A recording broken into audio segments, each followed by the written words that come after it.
Right, now, with almost all holidays and most flights cancelled, the coronavirus is having an unprecedented impact. Travel expert Simon Calder is back to help us make sense of it all. Welcome home.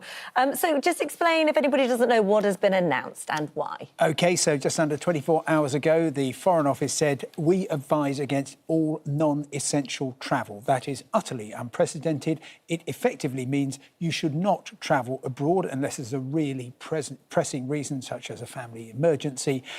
If you do, your travel insurance is probably invalidated. And if you are abroad, then you should make arrangements to get home as swiftly as you reasonably can in order to avoid being caught. It's nothing to do with you or me catching coronavirus abroad. It's entirely because of the flight bans, the barriers going up that are happening right across the world. I've spent the last 2 weeks running across borders trying to get the last plane out in order to avoid these barriers. And that's happening. And the Foreign Office really doesn't want too many other British people stuck in places where they are in lockdown. Yeah. Do we know at any one time, now, and that people have been given a heads up, so many have been able to get back? How many people are out of the country? Well, I calculate somewhere between 500 and 600,000 British holidaymakers were abroad 24 hours ago at the time the announcement was made. Now, of course, there's actually several million more who are living and working. I'm not counting those. I'm talking about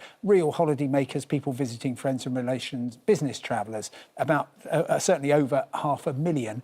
All now very keen to get back. Yeah, and how do they get home then? That's a good question. The straightforward answer is if you're on a package holiday, your travel company is supposed to be organising it for you. I've spoken to so many people who basically just say, our travel firm just said, good luck, you're on your own. Oh my God. The Foreign Office is saying, speak to your travel insurers. Well, good luck with that 24/7 phone line. Talk to your airline. I was trying to do that. My flight that I was actually booked on is tomorrow morning, Cairo to London. The Egyptians have said no flights from Thursday onwards.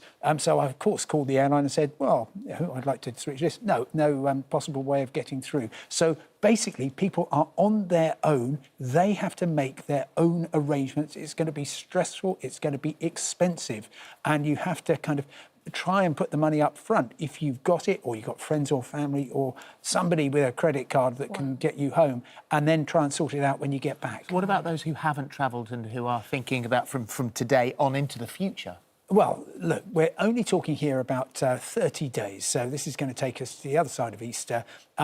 A lot of people feel it's a kind of amnesty. There's been so much stress and upset because holiday firms to places like Portugal or Canada or wherever have been saying, well, your trip is going ahead as normal. The fact that you don't want to isn't our problem. They can't say that anymore. There are questions about flight refunds, but basically anybody booked to travel abroad, particularly on a proper package holiday, it won't be going out from now. You say 30 days. However, we watch the briefings every day. This is a rapidly changing situation. And what's to say that after 30 days that it's not extended for another 30 days or 60 days or 180 days? Oh, it certainly could be. My personal feeling is that actually what this is addressing is a kind of some pretty empty, pointless policies on the part of other governments. It's every country for itself. So the World Health Organization, who are the people I start with, they say once you've got person-to-person transmission within a country, there's absolutely no point doing what, for example, Sri Lanka did this morning, which is suddenly say 4 o'clock tomorrow morning, no more flights coming in. There's no point. It's you've got it. It's already there, and this is futile. It's just going to cause social and economic harm. That's what they say, but they're being ignored. What sort of travel industry are we going to have when we come out of this? It's going to be going back to, I'm guessing, about the year 2000, maybe 1990. There will be far fewer choices. There will be higher prices. And very, very sadly, the fantastic professionals, many of them who are working in travel, will not be working in travel because simply... We'll have to start again. Yeah, exactly. There will be, I'm afraid, many job losses. Great travel companies will fail, I fear. We'll just see how much money the government can put in. Well, look, we're going to speak to Adam now because Adam's on the line. Good morning to you, Adam. Good morning. Good morning. Hi, Adam. So you're currently in Cyprus, aren't you? There's a big group of you. You've been locked down on Saturday there, and there are no flights home. So your question is, what happens? How do you get home? Well, exactly. Yeah, I was listening to that there. We are completely stressed. There's a lot of tension going around. We've tried to get hold of our flight coordinator, and we're just not having any luck. We did manage to speak to the embassy here on Cyprus this morning, and they've registered us here as being here, and apparently rescue flights are on their way. Whether or not that takes 2 weeks, 3 weeks, but we can't stay here for that long because, as I've said before, Saturday, Cyprus shuts down completely with no hotels open at all. Right, OK. Yeah, look, first of all, I'm so sorry that it's so difficult and stressful for everybody there. And I'm really sorry to have to break the news. There are no rescue flights. This isn't a Thomas Cook style collapse where suddenly there's a shadow airline ready to go. No, I'm afraid if nobody else is helping you, you have to make your own arrangements. What does he do then? What does well, he do? I've found plenty of flights which are actually leaving from Larnaca, particularly the main airport there, and also some from Paphos. Just to give you some idea of the prices, there's still seats available, business class only, British Airways tomorrow, £1,000 one way. But that's the sort of prices that you are up against. I mean, I paid £700 for almost the last flight out of Cairo last night. So you are going to have to make your own arrangements. There are still flights going. If you don't want to spend that, and frankly, who does, then have a look at connecting. I've seen possible connections via Amsterdam, via Cologne, via Thessaloniki in Greece.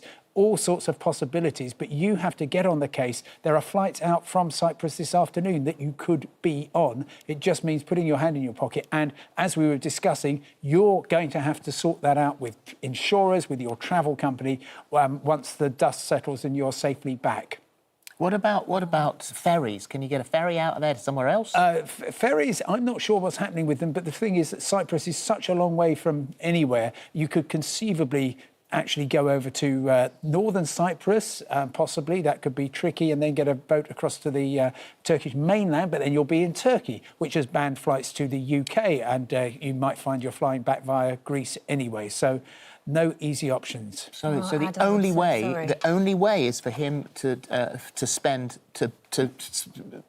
splash the cash. Oh, absolutely, and that's being replayed. I've spoken to so many people who are just having to spend their entire savings in some cases to try and get back. Now, I hope you'll be able to recoup that, but everything is such a mess that at the moment all you can do is put your hand in your pocket or ask friends and family to help out. Foreign Office, in exceptional circumstances, will give you an emergency loan, but that's only after you've tried every other avenue. I'm sorry, Adam. That's bad news. I'm so sorry. Some very, very quick questions here. David, who is actually on the line, so you'll be able to hear this, but I'll do these quickly. I was due to fly to Berlin this morning as I was taking my 78-year-old dad, has a high blood pressure, to visit his uncle's grave at the War Memorial. We're not going now due to being advised not to travel to Germany, yet Ryanair are still flying as the flight has not been cancelled. Who do I call to get my money back? Well, it should be travel insurance.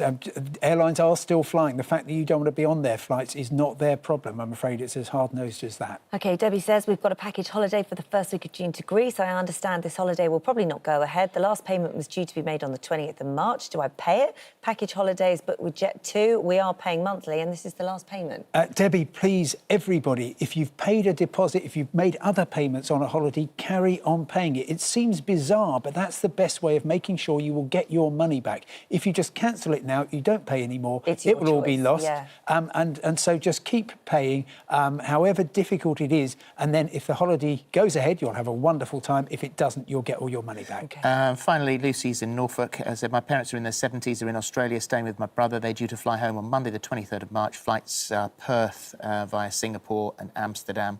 We're really concerned about them getting stuck somewhere due to travel restrictions. They've tried to bring forward their travel arrangements, but they're struggling without significant additional cost.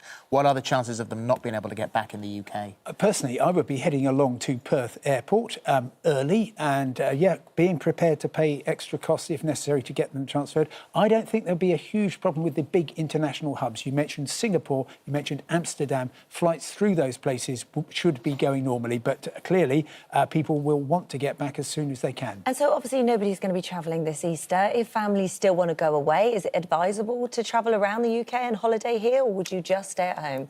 That's a choice you have to make. There will be more advice available. The picture will become clearer as we go on.